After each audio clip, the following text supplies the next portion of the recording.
السلام عليكم ورحمة الله.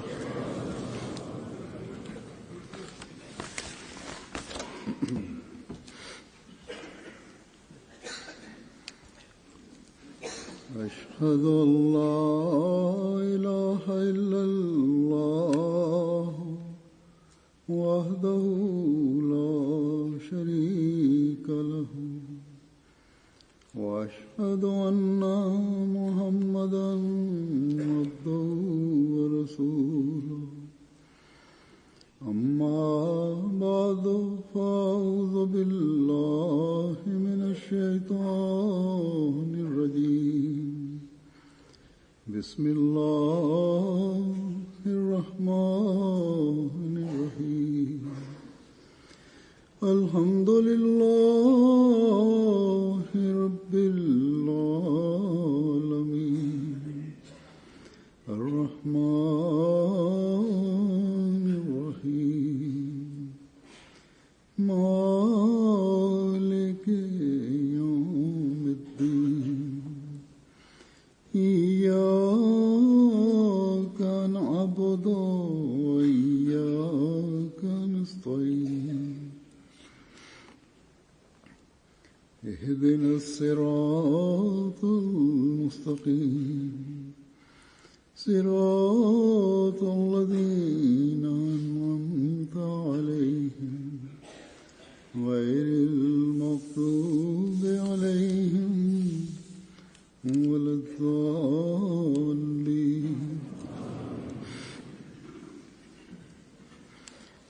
يا أيها الذين آمنوا إذا نودي للصلاة من يوم الجمعة فاسعوا إلى ذكر الله وذروا البيع ذلكم خير لكم إن كنتم تعلمون.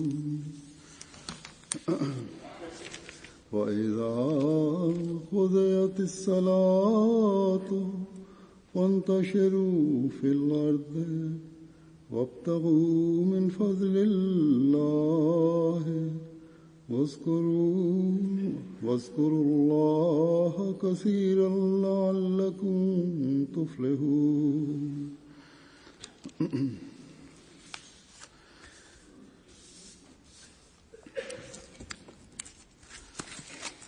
ரமலான் மாதம் நிறைவடைந்து கொண்டிருக்கிறது.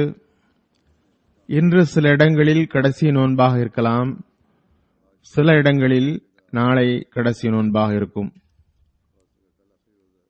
இவ்வாறு அல்லாஹ்வுடைய கூற்றிற்கு ஏற்ப எண்ணப்பட்ட சில நாட்கள் கழிந்துவிட்டன.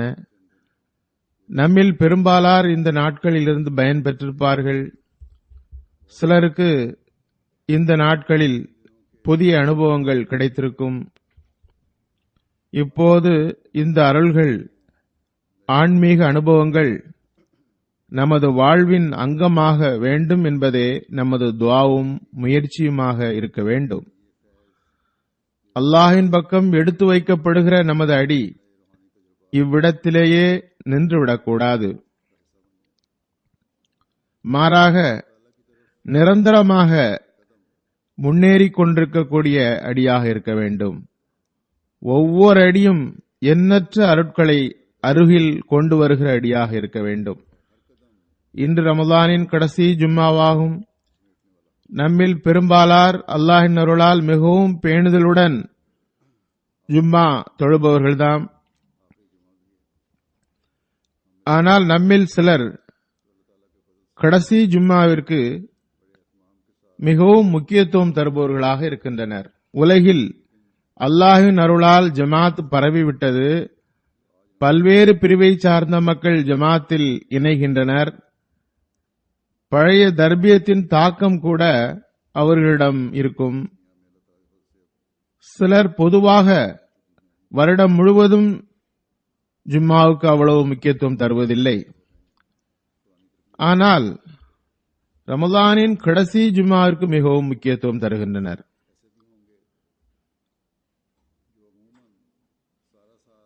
முஸ்லிம்களிடம் நிலவுகின்ற பொதுவான பழக்கத்தின் காரணத்தால் ஜும்மத்துல் விதா என்ற பெயரில், அதாவது விடை கொடுக்கும் ஜும்மா என்ற பெயரில் முஸ்லிம்களிடம் பரவலாக பிரபல்யமாகியுள்ள இந்த ரமலானின் கடைசி ஜும்மாவில் கலந்து கொள்வதன் மூலம் கடந்த வருடத்தின் அனைத்து தீமைகள் மற்றும் பலகீனங்களிலிருந்து விடுதலை கிடைத்துவிடும்.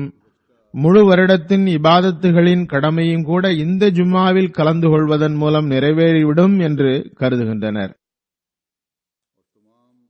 இத்தகையோர் ஒரு சிலரே ஆயினும் அவர்களுக்கு நான் நினைவூட்ட விரும்புகிறேன். அவர்கள் நினைவில் கொள்ள வேண்டும், இந்த ஜும்மாவில் கலந்து கொள்வதால் மட்டும் நமது வாழ்வின் நோக்கம் நிறைவேறாது. அல்லாஹ்வின் வார்த்தைகளில் அல்லது நபி ஸல்லல்லாஹு அலைஹி வஸல்லம் உடைய வழிகாட்டல்களில் இருந்து நிரூபணமாவதாவது, ரமலானின் கடைசி ஜும்மாவை தொழுவதால் மட்டும் அது மட்டுமே ஈடேற்றத்திற்கு காரணமாகிவிடாது. எனவே மனிதன் ஈடேற்றம் பெற விரும்பினால் இதில் கலந்து கொள்வதால் உலகமும் மறுமையும் கிடைத்துவிடும் என்பதல்ல. எனவே நமது இளைஞர்களுக்கும் ஜும்மா தொழுவதில் நம்மில் சோம்பல் காட்டுபவர்களுக்கும் நினைவில் கொள்ள வேண்டிய விஷயமாவது, அஹ்மதி அல்லாதவரிடம் ஜும்மத்துல் விதா பற்றிய ஒரு கற்பனை இருந்தால் இருக்கட்டும். அஹ்மதியா ஜமாத்தை பொறுத்தவரை அல்லாஹ் மற்றும் அவனது ரசூலுடைய போதனைக்கு ஏற்ப ஜும்மத்துல் விதா குறித்து எந்த ஒரு நிலைப்பாடும் இல்லை, இருக்கவும் கூடாது. ஆம், இன்று ஜும்மாவில் கவனமான முறையில் கலந்து கொள்பவர்களின் உள்ளத்தில் இவ்வாறு, நான் ஜும்மாவில் கலந்து கொள்வதில் ஏற்பட்டிருந்த எனது பலகீனங்களை இன்றோடு விட்டுவிடுவேன், வருங்காலத்தில் ஜும்மாவில் மிக பேணுதலுடன் கலந்து கொள்வேன் என்ற எண்ணம் இருக்கும் என்றால் நிச்சயமாக இந்த ஜும்மாவுக்கு முக்கியத்துவம் இருக்கும். அது மட்டுமல்ல, அந்த நாளுக்கும் முக்கியத்துவம் உண்டு. அந்த ஜும்மா மட்டும் அம்மனிதருக்கு அருளுக்குரியதாக இருக்காது, மாறாக அந்த தூய மாற்றத்தின் காரணத்தால், தூய மாற்றம் அம்மனிதரிடம் ஏற்பட்ட அந்த வினாடி, அதாவது நான் அல்லாஹ்வின் கட்டளைக்கு முக்கியத்துவம் தருவேன், அதில் நிலைத்து நிற்பேன் என்ற எண்ணம் ஏற்பட்ட அந்த வினாடி அல்லது நாள் அம்மனிதருக்கு ஒரு லைலத்துல் கத்ர் ஆகிவிடுகிறது.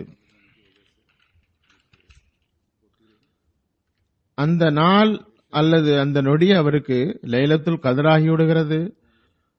ஓர் இருள் நிறைந்த இரவுக்கு பிறகு ஆன்மீக வெளிச்சத்திற்கான ஏற்பாடு உருவாகிவிடுகிறது.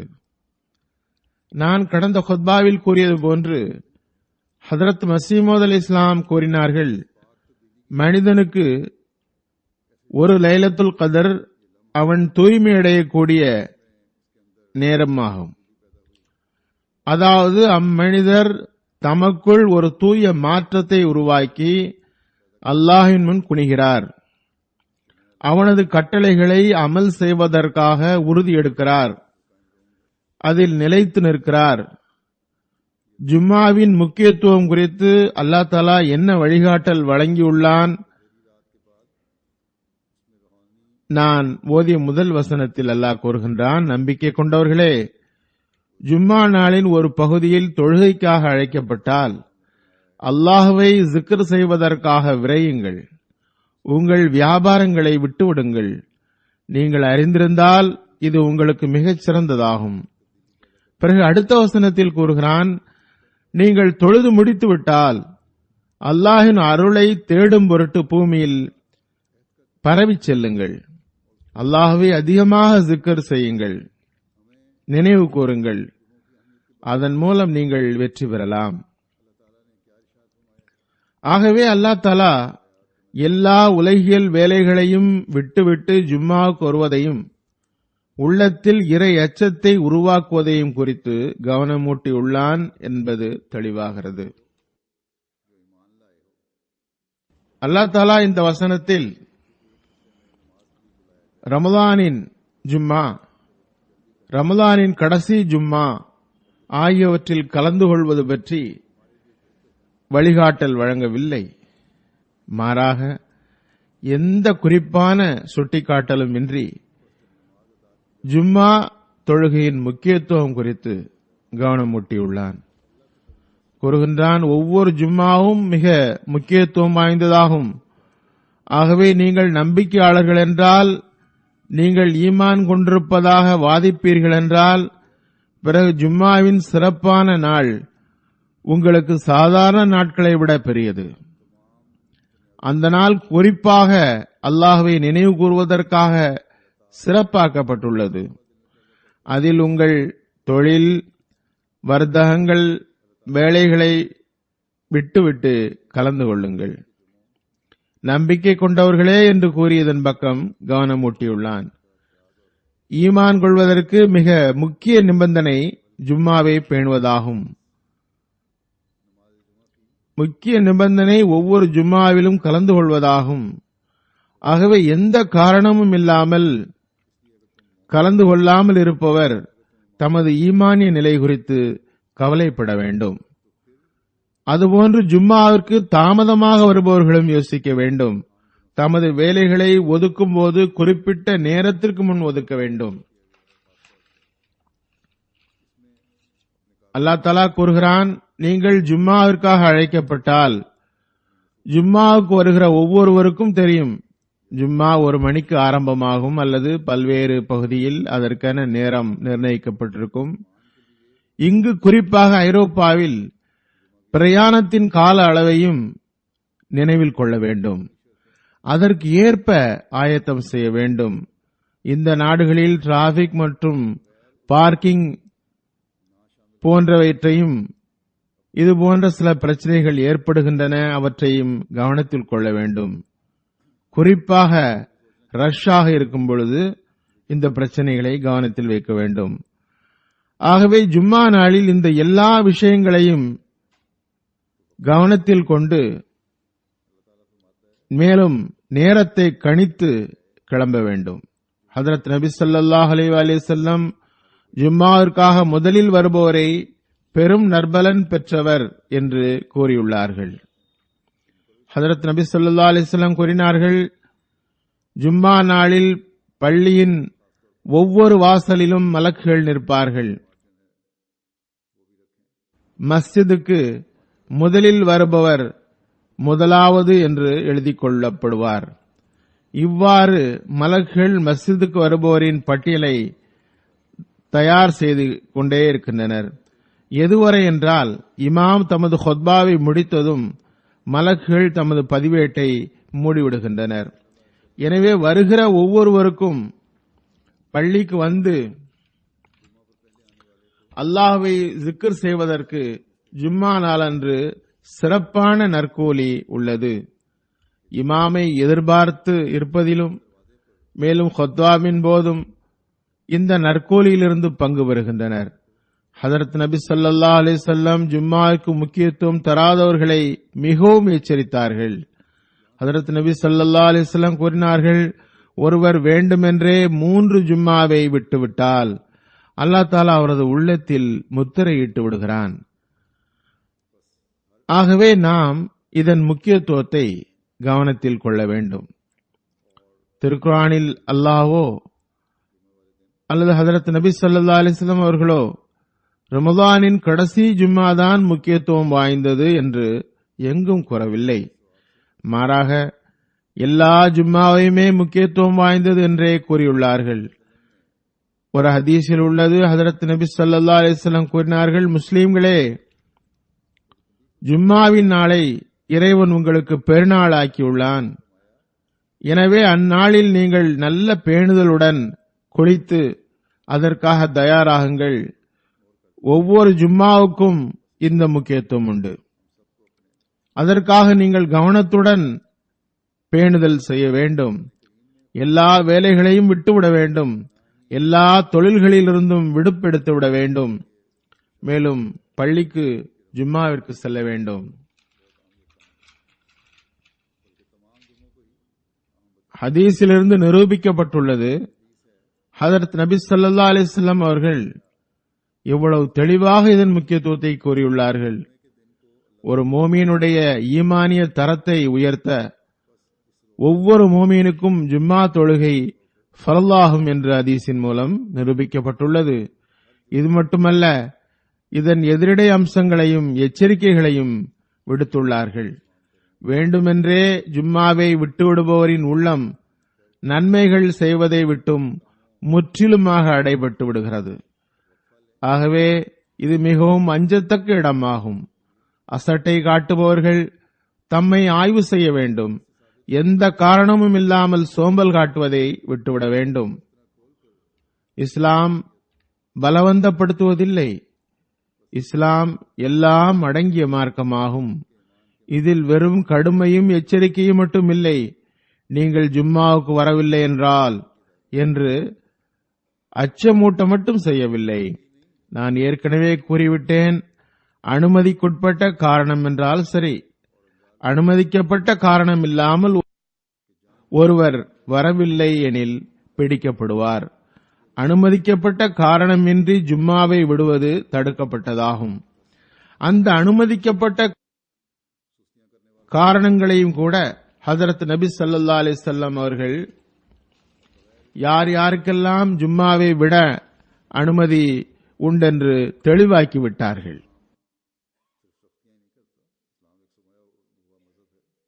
அன்னார் கூறினார்கள், ஒவ்வொரு மனிதரும் ஜமாத்துடன் சேர்ந்து ஜும்மா தொழுவது கடமையாகும். 4 வகையினரை தவிர விலக்கு அளிக்கப்பட்ட 4 யாரென்றால், 1 அடிமை, 2 பெண்கள், 3 குழந்தைகள், 4 நோயாளிகள் ஆவர்.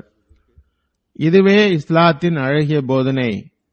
நிர்பந்தத்திற்கு உள்ளானவர்கள் மற்றும் அனுமதிக்கப்பட்ட காரணங்களை உடையவர்கள், அதாவது அடிமை, பெண்கள், குழந்தைகள், நோயாளிகள் போன்றோர் ஜும்மாவிற்கு வரவில்லை என்றால் அவர்களின் உள்ளங்களும் கூட கருமையாகிவிடும் என்பதன்று. இவர்கள் விலக்கு அளிக்கப்பட்டவர்கள். இத்தகையோரின் உள்ளங்களிலும் கூட முத்திரையிடப்படும் என்று கூறப்படவில்லை. பெண்கள் வந்தால் நல்லது.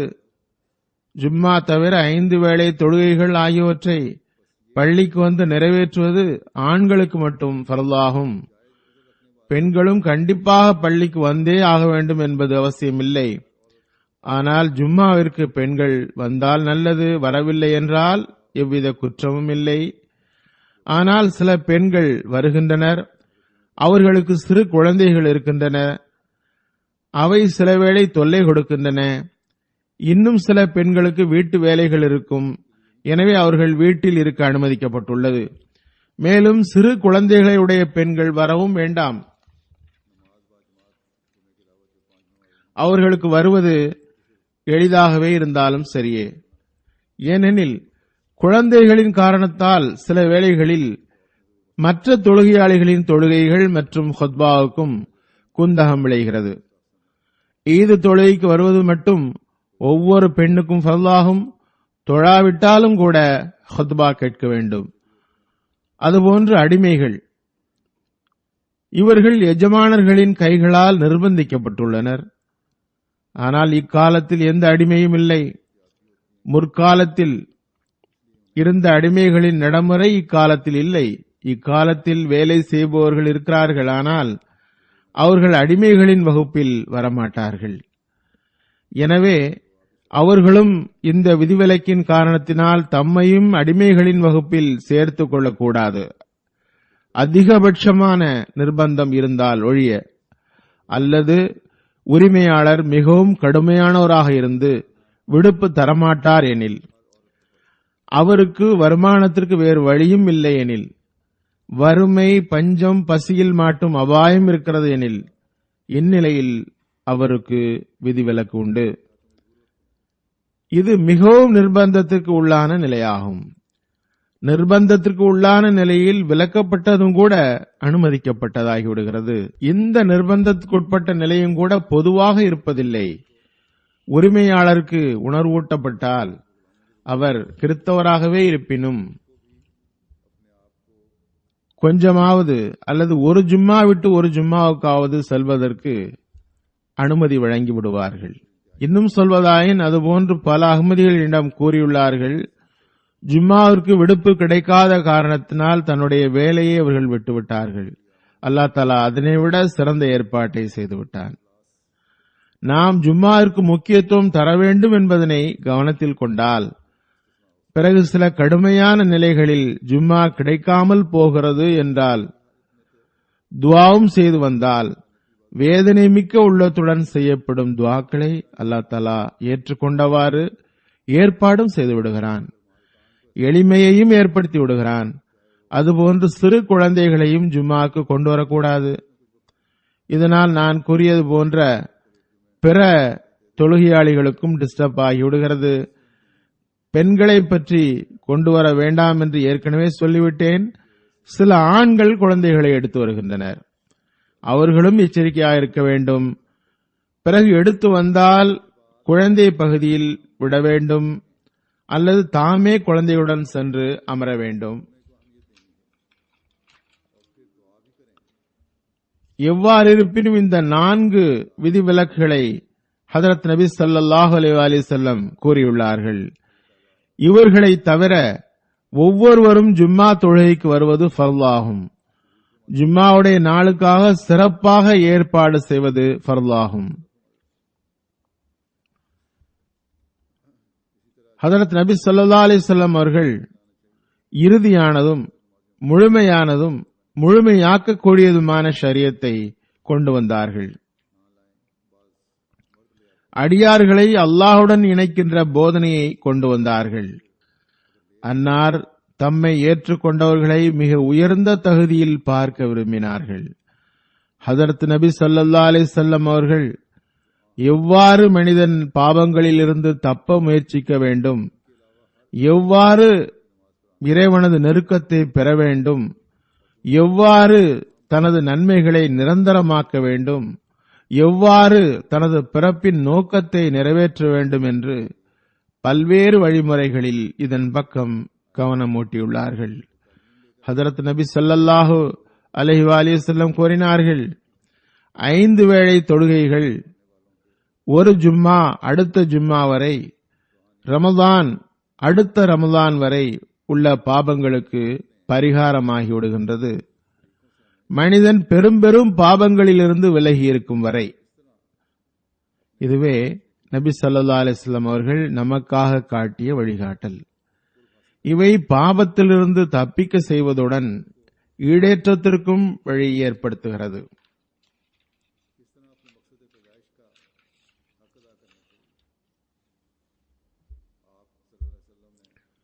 அது மட்டுமின்றி ஆன்மீகத்திலும் வளரச் செய்கிறது. எவர் உண்மையான முறையில் ஒரு தொழுகைக்கு பிறகு அடுத்த தொழுகை பற்றி யோசிப்பாரோ அவர் ஒரு பாவியாக, அநீதி இழைப்பவராக, பிறரது உரிமையை பறிப்பவராக இருந்து கொண்டு நான் அடுத்த தொழுகைக்கு போக வேண்டும், அடுத்த தொழுகைக்கு தயாராக வேண்டும் என்று கவலைப்பட மாட்டார். தொழுதுவிட்டு வந்த பிறகு மீண்டும் பாவத்தில் மூழ்கி விடுவதும், மக்களின் உரிமைகளை பறிப்பதும், பிறர் மீது அநீதி இழைப்பதுமாக ஒருவர் இருப்பார் என்றால் அவரது தொழுகையும் தொழுகையாக இருக்காது. அத்தகையவர் பெரும் பாவம் செய்தவராகி விடுகிறார். உரிமையை பறிப்பவராக ஒருவர் இருக்கிறார் எனில் அவரது தொழுகை இறைவனுக்காக இருக்கவில்லை. தனது பாவங்களை கண்முன் நிறுத்தியவாறு இருக்கவில்லை என்றால் அத்தகைய தொழுகையாளியின் தொழுகை அவரது அழிவுக்கே காரணமாகிவிடுகிறது. திருக்குர்ஆனுக்கு ஏற்ப அது அவரது முகத்தில் வீசப்படுகிறது. ஹஜ்ரத் நபி ஸல்லல்லாஹு அலைஹி வஸல்லம் 5 வேளை தொழுகை என்று கூறி 5 வேளை தொழுகைகளும் உங்களுக்கு ஃபர்லாகும் என்று கவனம் ஊட்டினார்கள். அவற்றை அல்லாஹ் தஆலா கூறிய எல்லா நிபந்தனைகளுடனும் சேர்த்து தொழுவது அவர் மீது ஃபர்லாகும். அதுபோன்று ஜும்மாவின் பக்கமும் கவனம் ஊட்டினார்கள்.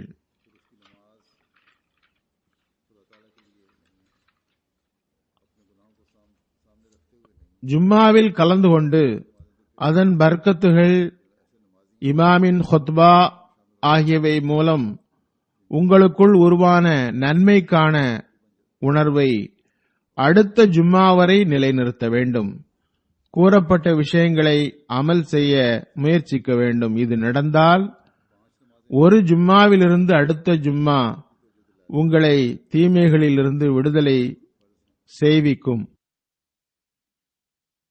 உங்கள் பாபத்திற்கான மன்னிப்புக்கு ஏற்பாடு செய்யும். இங்கும் கூட ஒரு ஜும்மாவிலிருந்து அடுத்த ஜும்மா வரை என்று கூறி ஒவ்வொரு ஜும்மாவின் கட்டாயத்தன்மை மற்றும் முக்கியத்துவத்தை தெளிவுபடுத்திவிட்டார்கள். இதுபோன்று ரமதானின் முக்கியத்துவத்தையும் கூறியுள்ளார்கள். நன்மையின் பக்கம் நிலைநிற்பது, தொடர்ந்து நிற்பது மனிதனை பாபத்திலிருந்து பாதுகாக்கிறது. எனவே தொழுகையின் உரிமைகளை நிறைவேற்றுவதும் அவசியமாகும். ஜும்மாவை ஒழுங்காக நிறைவேற்றுவதும் அவசியமாகும். ரமலானில் இருந்தும் அதன் நிபந்தனைகளுடன் சேர்த்து அருளை பெறுவதும் பாபங்களுக்கு பரிகாரமாகிவிடுகிறது, நன்மைகளில் வளரச் செய்கிறது. இந்த நிபந்தனைகளை அல்லாஹ் ரமலானின் நோன்புகளில் வைத்துள்ளான். உண்மையான தக்வாவின்படி நடப்பதாயின் இவற்றை எவ்வாறிருப்பினும் பேண வேண்டும். இறைவனது நெருக்கத்தை பெற வேண்டும் எனில் இவற்றை பேண வேண்டும். பாவ மன்னிப்பிற்கான ஏற்பாடு செய்ய வேண்டும் எனில் அல்லாஹ் தாலா வழியை கூறிவிட்டான். அதற்கேற்ப அமல் செய்ய வேண்டும். இவற்றிற்காக அல்லாஹ் நமக்கு ஒரு தினசரி செயல் திட்டமும் தந்துள்ளான், ஒரு வாராந்திர செயல் திட்டமும் தந்துள்ளான், ஒரு வருடாந்திர செயல் திட்டமும் தந்துள்ளான். அவை மனிதனின் ஆன்மீக சீர்திருத்தத்திற்கு அவசியமாகும். இந்த படித்தரங்களை கடந்து எவர் முன்னேறுவாரோ அவர் இறைவனது மன்னிப்பை பெறுபவராவார். ஆகவே ஜும்மாவின் முக்கியத்துவம் மிகவும் வெட்ட வெளிச்சமாக தெளிவாகிவிட்டது. வருடத்திற்கு பிறகு ஆன்மீக முன்னேற்றத்திற்கான திட்டத்தில் இறைவன் ரமலான் மாதத்தை வைத்துள்ளான். ரமலானில் ஒரு வருடத்துக்கு ஒரு முறை ஜும்மா தொழுமாறு ஜும்மத்துல் விதாவை வைக்கவில்லை. ஜும்மாவின் பரக்கத்திலிருந்து அருள் பெறுவதற்காக ஹஜரத் நபி ஸல்லல்லாஹு அலைஹி வஸல்லம் அவர்கள் ஒவ்வொரு 7 நாள்களுக்கு பிறகும் வரக்கூடிய ஜும்மாவையே முக்கியமான மன்னிப்பிற்கான வழியாக கூறியுள்ளார்கள். ஆகவே ஒவ்வொரு வரக்கூடிய ஜும்மாவும் நம்மை பொறுத்தவரை சாட்சி கூறுவதாக அமைய வேண்டும். அல்லாஹ்வின் பயத்துடன் இவர் இந்நாளை கழித்தார், இறைவனை கோபப்படுத்தக்கூடிய எந்த அமலும் செய்யவில்லை, அல்லது இறைவனது கோபத்திற்கு காரணமாக அமையக்கூடிய எந்த ஒரு அமலையும் வேண்டுமென்றே செய்யவில்லை என்று சாட்சி கூற வேண்டும். பிறகு அல்லாஹ் தஆலா சிறு சிறு தவறுகளை, குறைகளை மன்னித்து விடுகிறான். ஒவ்வொரு ஜும்மாவும் பொதுவாகவே இந்த அடியான் பயந்து பயந்து பகலை கழிக்க முயன்றார் என்று அல்லாஹ்வின் முன் சாட்சி கூற வேண்டும். அதுபோன்று நோன்பு, இதனை இறைவனது திருப்தியை கருத்தில் கொண்டு செய்தால் அது நமது ஹக்கில் சாட்சி கூறும். இந்த நிலையே ரமலானின் நோன்பின் நிலை. இதைத்தான் பரிகாரம் என்று சொன்னார்கள். பரிகாரம் என்பதன் பொருள் இதுவே ஆகும். நமது இபாதத்துகளுக்கு சாட்சி கூறி நமக்கு மன்னிப்பு கிடைக்க காரணமாகிவிடும். பிறகு ஜும்மாவின் முக்கியத்துவம் மற்றும் அழகு குறித்து ஹஜரத் நபி ஸல்லல்லாஹு அலைஹி வஸல்லம் ஓரிடத்தில் இவ்வாறு கூறினார்கள்: நாட்களில் மிகச்சிறந்த நாள் ஜும்மாவின் நாளாகும். அந்த நாளில் அதிகமாக என் மீது தரூத் அனுப்புங்கள். அந்த நாளில் உங்கள் தரூத் என் முன் எடுத்து வைக்கப்படுகின்றது. ஹஜரத் நபி ஸல்லல்லாஹு அலைஹி வஸல்லம் அவர்கள் மீது தரூத் ஓதுமாறு அல்லாஹ்விடமிருந்து நிரந்தரமான கட்டளை உள்ளது. இந்த தரூதை அன்னார் முன் எடுத்து வைக்கப்படுவதும் கூட எப்போதும் தான். இது தமது வாழ்நாளில் மட்டும்தான் என்று அன்னார் கூறவில்லை. ஆகவே இது ஜும்மாவுடைய இன்னொரு தொடரும் அருளாகும். ஜுமாத்துல் விதாவில்தான் தரூத் அதாவது ஸலவாத் எடுத்து வைக்கப்படும் என்று எங்கும் வரவில்லை. ஜும்மத்துல் விதாவில்தான் தரூத் அதாவது ஸலவாத் எடுத்து வைக்கப்படும் என்று எங்கும் வரவில்லை. மாறாக ஒவ்வொரு ஜும்மாவிற்கும் எடுத்து வைக்கப்படுகிறது. இந்த அருளிலிருந்து பயன் பெறுபவர் நற்பேறு பெற்றவராவார். இந்த துரூத் அனுப்புவோருடன் சேர்ந்து அல்லாஹ்வின் அருளுக்கு வாரிசாகின்றார். அல்லாஹும்ம ஸல்லி அலா முஹம்மதின் வஅலா ஆலி முஹம்மதின் கமா ஸல்லைத அலா இப்ராஹீம வஅலா ஆலி இப்ராஹீம இன்னக ஹமீதும் மஜீத். அல்லாஹும்ம பாரிக் அலா முஹம்மதின் வஅலா ஆலி முஹம்மதின் கமா பாரக்த அலா இப்ராஹீம வஅலா ஆலி இப்ராஹீம இன்னக ஹமீதும் மஜீத். ஆக இதுவே ஜும்மாவின் பரக்கத்துகள். இதனை பெறுவதற்கு நம்மில் ஒவ்வொருவரும் முயற்சி செய்ய வேண்டும். அல்லாஹ் தஆலாவும் மிகவும் அருள் செய்பவனாவான். கூறுகின்றான், ஜும்மாவின் முக்கியத்துவத்தை முன்னிறுத்தியவாறு அதன் உரிமையை நிறைவேற்றுவீர்கள் என்றால் உங்கள் தொழில்கள், வேலைப்பளு ஆகியவற்றை ஜும்மாவிற்காக இறைவனது அருளை பெறுவதற்காக உதறிவிட்டு வருவீர்கள் என்றால் ஆன்மீக ரீதியாக முன்னேற்றத்தை பெறுபவர்கள் ஆவீர்கள். ஆனால் அதே வேளையில் பௌதீக அருள்களிலிருந்தும் விலக்கி வைக்கப்பட மாட்டீர்கள். ஜும்மா தொழுகைக்கு பிறகு உங்கள் தொழில்களுக்கு செல்லுங்கள், அல்லாஹ்வுடைய அருள்களை தேடுங்கள். இரண்டாவது வசனத்தில் இதுதான் கூறப்பட்டுள்ளது. அல்லாஹ் தஆலா உங்கள் பணிகளில் பரக்கத்தை போடுவான். ஆகவே இதுவும் இறைவனது உத்தரவாதமாகும். இறைவனது அருளால் தான் பணிகளில் பரக்கத்து அதிகமாகிறது. அவனுக்காக சிறியதொரு நேரத்தை ஜும்மா தொழுகைக்காக தியாகம் செய்வீர்கள் என்றால் தொழில்களில் பரக்கத்து ஏற்படும். அவனது அருள்களை பெறுபவர்களாவீர்கள். இறைவனுக்காக சிறிது நேரத்திற்காக உங்கள் பணிகளை நிறுத்துவீர்கள் என்றால் அல்லாஹ் தஆலா எல்லா பணிகளையும் சீர்திருத்துபவன், எல்லா ஆற்றல்களுக்கும் உரிமையாளன். அவன் உங்களது உலகியல் பௌதீக நஷ்டங்களையும் சரி செய்யக்கூடியவன். அந்த தொழில்களில் பர்க்கத்தை ஏற்படுத்தி தனது அருள்களை பொழியக்கூடியவன் ஆவான். ஆக ஒரு நம்பிக்கையாளரின் உலகம் சம்பாதித்தலும் கூட அல்லாஹ்வின் அருள்களில் ஒன்றாகும் என்று அவன் கூறியிருப்பதை போன்று அல்லாஹ் தஆலா உலகத்தை சம்பாதிப்பதை தடுக்கவில்லை. ஆனால் அதற்கென இடம், அதற்கென நேரம் என்று ஒவ்வொரு பணிக்கும் உள்ளன. அதன்படி செய்யுமாறு கவனமூட்டுகிறான். எனவே இந்த அருளை பெறுவதற்காக நீங்கள் உழைப்பும் முயற்சியும் செய்ய வேண்டும். அதனை ஜும்மா தொழுகைக்கு பிறகு செய்யுங்கள். அல்லாஹ்வுடைய ரஹ்மத் மற்றும் அருளில் இருந்து பங்கு பெறுங்கள். ஆனால் நினைவில் கொள்ளுங்கள், இந்த உலகியல் வேலைகள் இருந்தாலும் கூட இறைவனை மறக்கக்கூடாது. இதனையும் அல்லாஹ் தஆலா கூறிவிட்டான். மாறாக அல்லாஹ்வுடைய ஸிக்ர் கொண்டு உங்கள் நாவை நனையுங்கள்.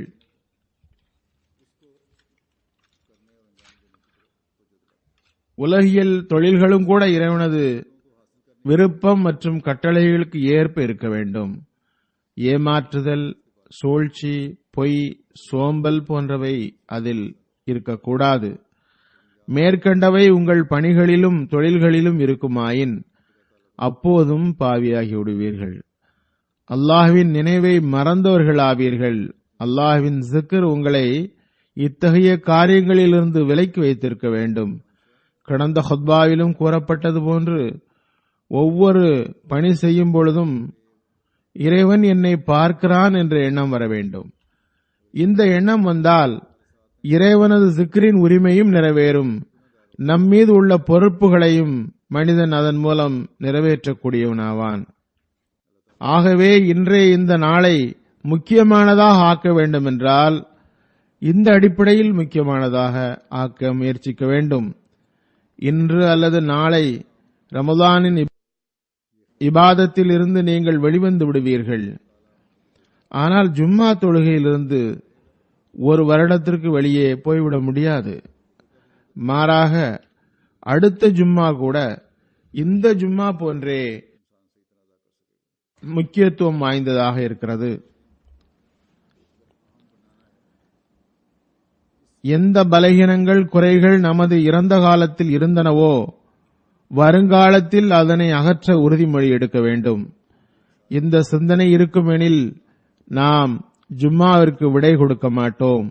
மாறாக நமது தீமைகள், பலகீனங்கள், தவறுகள், சோம்பல்கள் ஆகியவற்றிற்கு விடை கொடுத்தவாறு அவற்றிலிருந்து நிரந்தரமாக தப்புவதற்கு, இறைவனது அடைக்கலத்தில் வருவதற்கு முயற்சி செய்வோம்.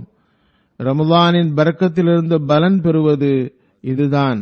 அதாவது எந்த நன்மைகளை செய்ய நமக்கு ரமலானில் வாய்ப்பு கிடைத்ததோ அவற்றில் நாம் மேலும் அதிகரிப்பை ஏற்படுத்தினாலோ இல்லை குறைந்தபட்சம் அதில் நிலை நின்றால் நாம் அடுத்த ரமலானை வரவேற்கலாம். நாம் ஜும்மாவை வழி அனுப்பிவிட்டோம் என்ற சிந்தனை கொண்டவர்களாக இருக்கக்கூடாது. நாம் ரமலானை விடை கொடுத்து விடுவோம் என்ற சிந்தனை கொண்டவர்களாக நாம் இருக்கக்கூடாது. நமது இபாதத்துகளை விடை கொடுத்து விடுவோம் என்ற எண்ணமும் வரக்கூடாது. ரமலானின் போது நாம் பெற்ற இன்பத்தையும் விடை கொடுத்து விடுவோம் என்ற எண்ணம் வரக்கூடாது. இந்த சிந்தனை ஒருவரது உள்ளத்தில் உருவாகும் என்றால் அவர் தமது பிறப்பின் நோக்கத்திலிருந்து விலகிவிடுகிறார்.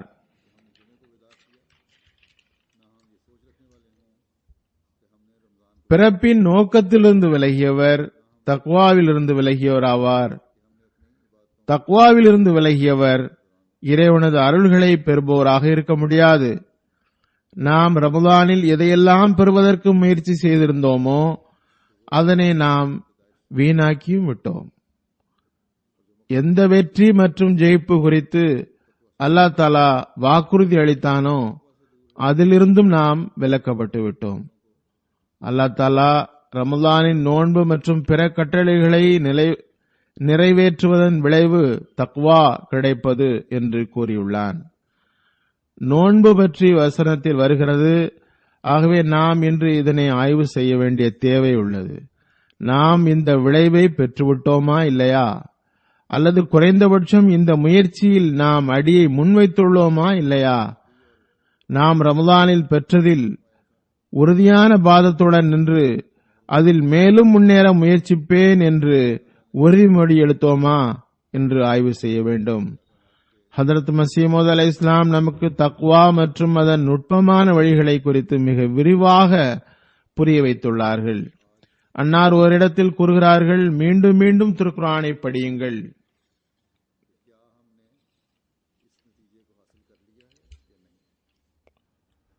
நீங்கள் தீய காரியங்களின் விபரங்களை எழுதி வாருங்கள். அதாவது திருக்குர்ஆன் எதனை தீய காரியம் என்று கூறியுள்ளதோ அதன் விபரத்தை எழுதுங்கள். பிறகு இறைவனது அருள் மற்றும் உபகாரம் மூலம் அந்த தீமைகளிலிருந்து தப்பிக்க முயற்சி செய்யுங்கள். அது தக்வாவின் முதல் படித்தரமாகும். தீமைகளிலிருந்து தப்புவது தக்வாவின் முதல் படித்தரம். ஆக ரமலானின் நாட்களில் நாம் தர்ஸ் கேட்டோம். நம்மில் பெரும்பாலார் நாமேயும் குர்ஆன் ஓத முயன்றோம், புரிய முயன்றோம். தீமையும் தெரிந்தது, நன்மையும் தெரிய வந்தது. நன்மைகளை செய்யும் படித்தரம் ஒரு பக்கம் இருக்கட்டும்,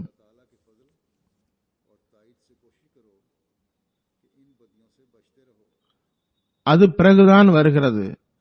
முதலில் தக்வாவின் முதல் படித்தரம் தீமைகளை பட்டியலிட்டு அதிலிருந்து விலக முயற்சி செய்யுங்கள். இந்த தீமைகளிலிருந்து தப்பும் முயற்சி மனிதனை தக்வாவின் முதல் படித்தரத்திற்கு கொண்டு வருகிறது. கூறுகிறார்கள், நிச்சயமாக தீமைகளிலிருந்து தப்புவது சிறந்தது. இது தக்வாவின் முதல் படித்தரமும் ஆகும். ஆனால் இது நன்மையின் முதல் படித்தரம் தானே. நன்மையே அதோடு முடிந்து விடாது. அன்னார் கூறுகிறார்கள், அல்லாஹ் கூறுகின்றான், அவன் இந்த அளவோடு திருப்தி அடைந்து விடுவதில்லை, தீமைகளிலிருந்து விலகவும் வேண்டும், அதற்கு எதிரில் பிறகு நன்மையும் செய்யவும் வேண்டும். அதுவன்றி கலப்பற்ற தூய்மை இல்லை. நீங்கள் நன்மைகள் செய்யவில்லை என்றால் நாங்கள் தீமைகளை தவிர்ந்து கொண்டு தக்வாவை பெற்றுவிட்டோம் என்று கருத வேண்டாம். அல்லாஹ் தஆலாவுடைய நெருக்கம் பெற வேண்டுமெனில் நன்மைகளை செய்யாமல் முடியாது. எவ்வாறு இருப்பினும் செய்தே ஆக வேண்டும் கூறுகிறார்கள். தீமை செய்யவில்லை என்பதில் ஒருவர் இருமாந்து போய்விடுவார் என்றால், சிலருக்கு நாங்கள் தவறு செய்வதில்லை என்பதில் பெருமை காணப்படுகிறது. அத்தகையவர் அறிவற்றவர் ஆவார். இஸ்லாம் மனிதனை அந்த அளவோடு விட்டுவிடுவதில்லை, மாறாக இரு அம்சமும் முழுமைப்படுத்த வைக்க விரும்புகிறது. அதாவது தீமைகளை முற்றாக விட்டுவிடுங்கள், தமது தீமைகளை தீய காரியங்களை முழுமையான முறையில் விட்டுவிடுங்கள், நன்மைகளை முழுமையான கலப்பற்ற தன்மையுடன் செய்யுங்கள் கூறுகிறார்கள். இரு விஷயங்களும் இல்லை என்றால் ஈடேற்றம் பெற முடியாது. ஆக இந்த ரமலானும் ஜும்மாவும் நமது இபாதத்துகளும் நம்மை இதன் பக்கம் கவனம் மூட்டக்கூடியவையாக இருக்க வேண்டும். நாம் தக்வாவின் முதல் படித்தரமாகிய தீமைகளை முற்றிலுமாக விட்டுவிடுதல் நம்மிடம் ஏற்படும். அதே வேளையில் இரண்டாவது படித்தரமாகிய எல்லா நன்மைகளை முழுமையான கலப்பற்ற தூய்மையுடன் நிறைவேற்றவும் வேண்டும். அன்னார் ஓரிடத்தில் கூறுகிறார்கள், எனக்கு பொதுவாக தொழும் வழக்கம் ஏற்பட்டுவிட்டது என்று கூறுவது ஒரு நன்மை அல்ல. தொழுகை முடிந்ததும் பள்ளியில் அமர்ந்து ஒருவர் மற்றவரை பற்றி பழிந்துரைப்பது, பேசுவது, தீமைகளை ஆரம்பித்து விடுவது அல்லது நன்மையுடன் எந்த தொடர்பும் இல்லாத விஷயங்களை பேசுவது, இவர் முதல் படித்தரத்தை கூட எட்டவில்லை. எனவே ஜும்மா நாளில் துஆ ஒப்புக்கொள்ளப்படும் என்ற ஹதரத் நபி ஸல்லல்லாஹு அலைஹி வஸல்லம் உடைய வழிகாட்டல் உள்ளது. ஹதரத் நபி ஸல்லல்லாஹு அலைஹி வஸல்லம் கூறுகிறார்கள், ஜும்மா நாளில் ஒரு நேரம் வருகிறது, அப்போது துஆ ஒப்புக்கொள்ளப்படுகிறது. அது குறித்து நான் கூறிவிட்டேன். நாம் குறிப்பாக இந்த துஆவும் செய்ய வேண்டும். இந்த ரமலான் நம்மை முழுமையாக தீமைகளிலிருந்து விடுதலை பெற்று தருவதாகவும் நன்மைகளை முழுமையாக கலப்பின்மையுடன் நிறைவேற்றும் வாய்ப்பு தந்தவாறு நம்மை விட்டு செல்ல வேண்டும். நாம் உண்மையான தக்வாவின்படி செல்பவராக வேண்டும். நாம் ஹதரத் மஸீமூத் அலைஹிஸ்ஸலாமுடைய தோற்றத்தின் நோக்கத்தை நிறைவேற்றுபவராக வேண்டும். இஸ்லாமிய போதனைகளை நமது வாழ்வின் அங்கமாக்கியவாறு இந்த மார்க்கம்தான் அடியாரை உயிருள்ள இறைவனுடன் இணைக்கிறது என்று இந்த அழகிய போதனைகளை உலகிற்கும் எடுத்துக் கூற வேண்டும். இந்த மார்க்கம்தான் ஒருவர் மற்றோரின் உரிமைகளை தருவது குறித்து மிக சிறந்த முறையில் வழிகாட்டுகிறது, கவனம் மூட்டுகிறது என்று உலகிற்கு எடுத்துக் கூற வேண்டும். அல்லாஹ் தஆலா நமக்கு அதற்கான வாய்ப்பு தருவானாக.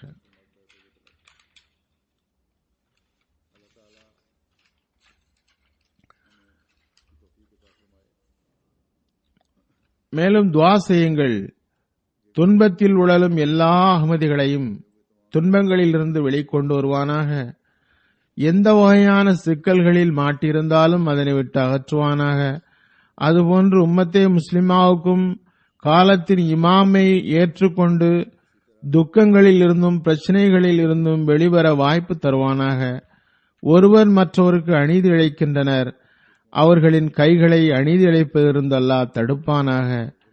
இஸ்லாம் தனது உண்மையான மகிமையுடன் ஒவ்வொரு முஸ்லிம் நாடுகளிலிருந்தும் உலகின் முன் வெளிப்படட்டுமாக.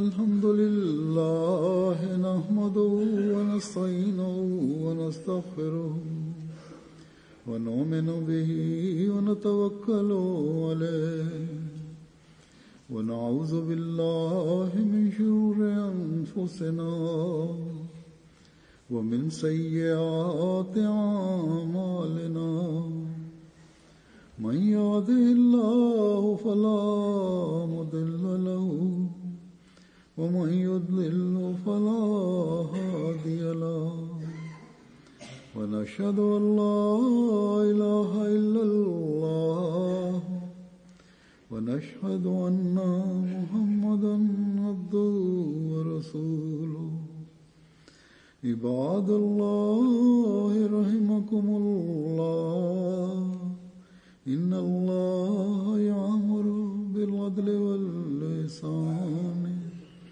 وإيتاء ذي القربى وينهى عن الفحشاء والمنكر والبغي يعظكم لعلكم تذكرون اذكروا الله يذكركم وادعوه يستجب لكم ولذكر الله أكبر.